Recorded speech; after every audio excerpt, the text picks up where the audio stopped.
Maandag stroomde het centrum van Venray vol voor de jaarmarkt.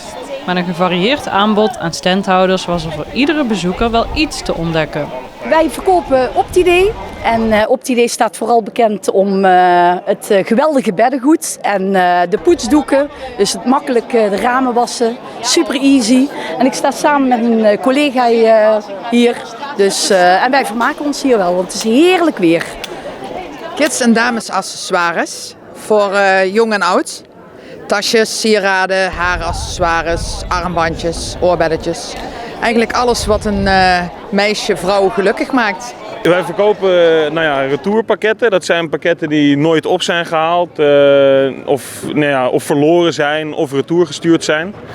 Die pakketten die belanden bij ons doordat we ze opkopen in een grote pallet. En dan verkopen we ze door, geven we ze een tweede leven. En dat is beter voor het milieu, want anders zouden ze verbrand worden. En nu liggen ze hier. En ik heb ook daar mystery bags. Dat is van mijn vriendin, die maakt ze zelf. We hebben sieraden, zilver, goud. Goud is op. 18 plus, dat is een beetje Easy Toys-achtig. Dus mocht je dat kennen, dat is voor in de slaapkamer. En de sieraden zijn allemaal stainless steel sieraden. Een beetje My Jewelry-achtig, zeg maar. En wat zou er nou allemaal in die pakketjes kunnen zitten? Ja, dat varieert heel erg.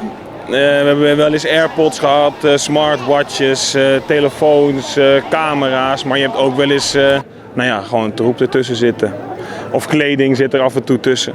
En dan is het niet je maat, dat kan. Voor mij is het een even grote verrassing als voor de mensen die hier komen. En hoe gaan de zaken vandaag? Heel veel praten. Maar ja, op zich heb ik daar best wel, kan ik dat best redelijk goed.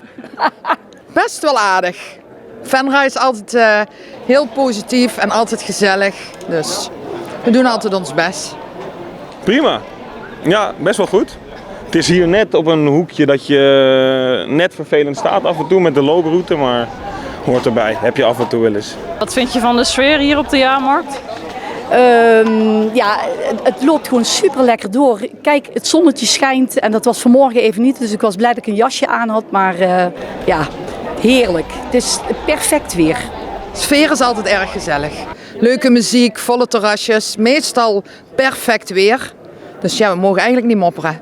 Leuk, hartstikke gezellig. Ik heb alleen maar gezellige klanten gehad, dus wat dat betreft ben ik blij vandaag.